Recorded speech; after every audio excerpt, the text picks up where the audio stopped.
Welcome back, everybody, to Camp Alive. So, last time I showed you anything, I think it was start of the installation, or maybe not even. But here we are. All that's insulated. I redid that board there. Gotta figure something else out besides that plexiglass. Cold air is getting in around it, so I might have to just put a piece of wood across that, piece of plywood. I got a piece somewhere that I can use, and just silicone around it for the winter until spring. But it's been average temps in here, been shit. I don't know where my thermostat went to. Everything got kicked around because I was trying to get a couple pieces of foam in. It's 69 degrees. I don't know if you can see that. There we go. 69 in the camper, and it's like 60, I think, 2 outside. Drizzly rain, very windy. I got a shelf I built to put up there and a little one there to keep necessities on.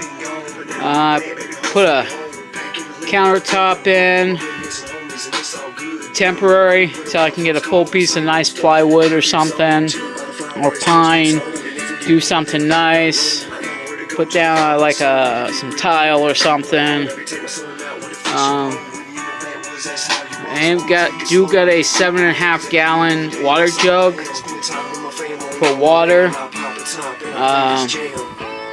Not even sure where we're at on it. Probably. Damn, can't even really tell with these things.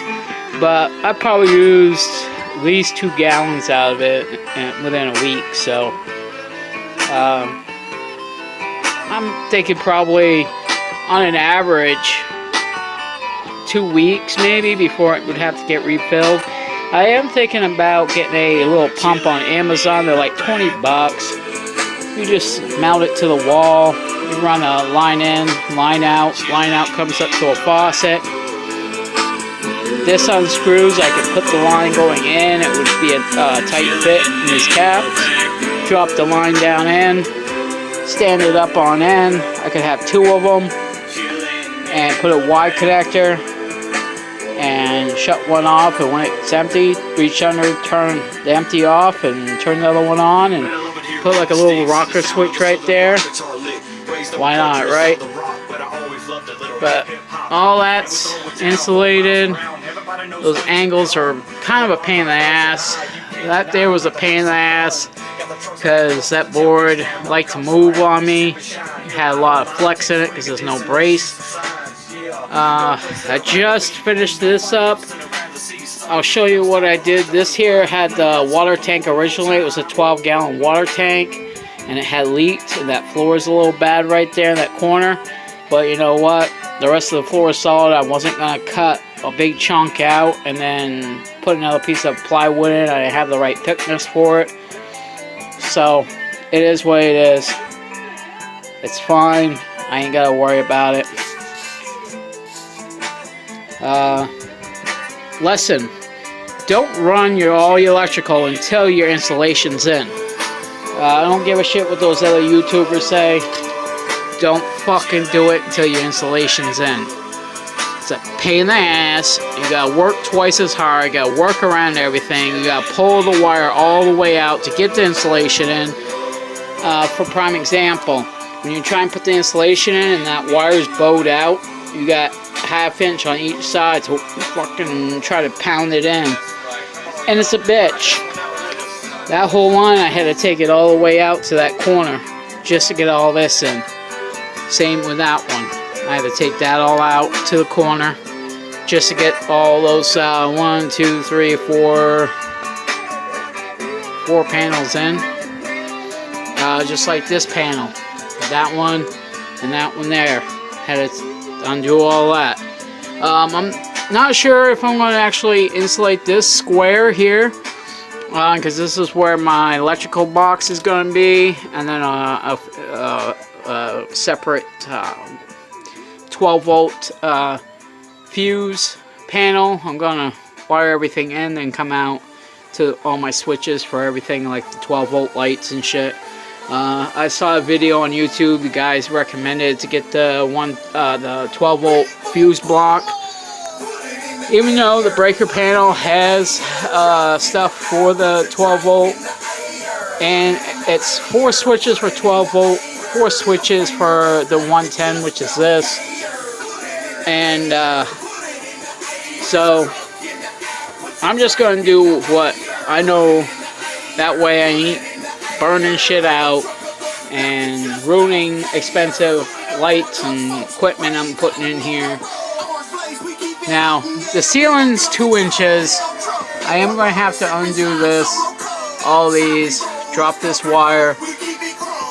The insulation I used is F150 R rating. I believe it's a 5, and it was about 19 bucks. It was $18.86, I think, a sheet. So say like 19 bucks a sheet. I bought 8 sheets. Now, this is a 14-foot by like 6-foot camper. I bought 8 sheets. I thought I was going to need more. I have literally, I believe, this stuff here is scrap, a quarter of a board, and 3 full sheets. So I'm going to double it up, insulate the ceiling with it. Back here, there's 2 panels. That one right there and that one right there. I believe those are 1.5 inches, so they'll get a 1 inch.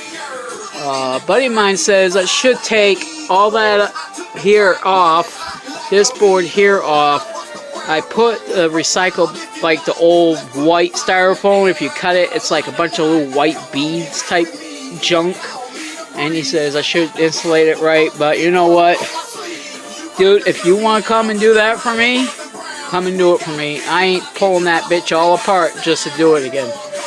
It's a pain in the ass. So, this is it. Now, I was told today I could get a roll of, it's when you put down hardwood floors, it's like that carpet, lint, whatever, the padding. So it makes a great insulation. I could put it down on the floor, put the subfloor on top, and then put my boards that I want to put down. I got, oh god, what the hell was it? It was the measurement that I have to work with is 5/8. So I could go quarter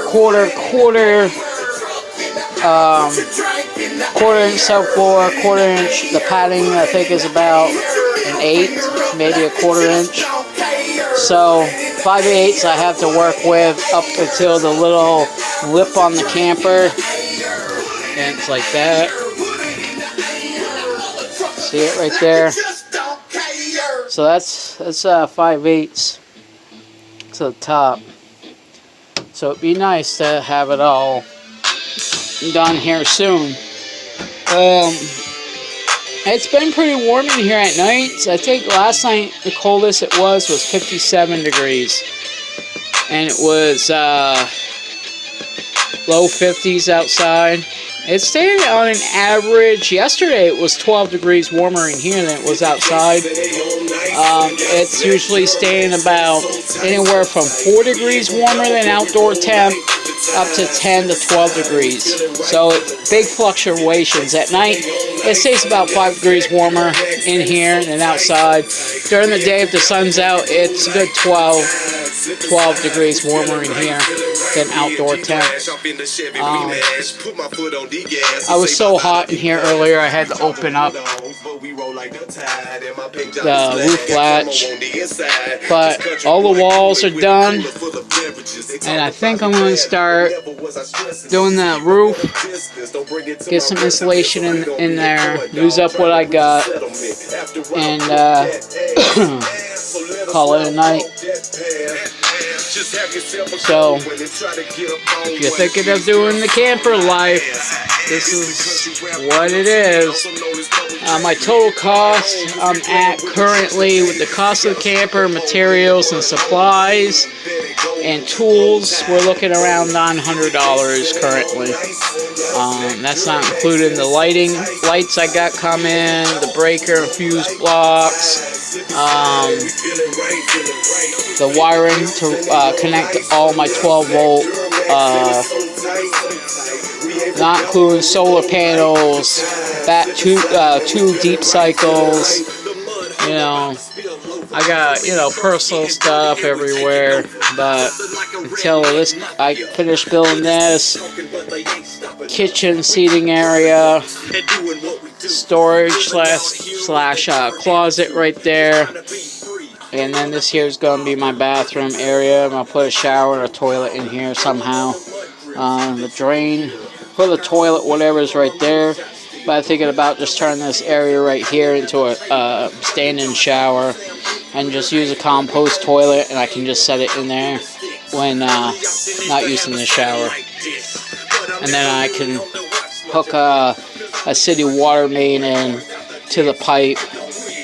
But I should be doing that now. But you know what? I know where my wiring runs. So yeah, I could run a heater, put a heater here, but I don't think I'm going to. I'm going to get a Mr. Buddy heater. I looked at one at Tractor Supply, about $90 to $100. There's the one I want is $113. It's just a higher BTUs per hour. Be good during those cold Vermont winters. But anyways, just give you guys one little around real quick.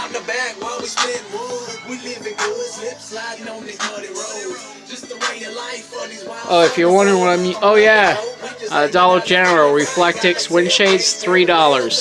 I'm going to actually get like 3 more of them, cut them, foil tape around the edges, and each window's getting one for the winter, and then a piece of plastic over them, because the plastic I got is not crystal clear. So yeah, it'll be dark, but I'm going to leave one window unattended. Probably that window right here, just so light can come in. And if I have to, I can pop them out and put the plastic back. Plastic's just going to be duct taped on. Nothing real fancy. That wind, oh my lord. Close that latch before the wind breaks it. But yeah, that's what it is, people. Alright. Happy camping. Peace.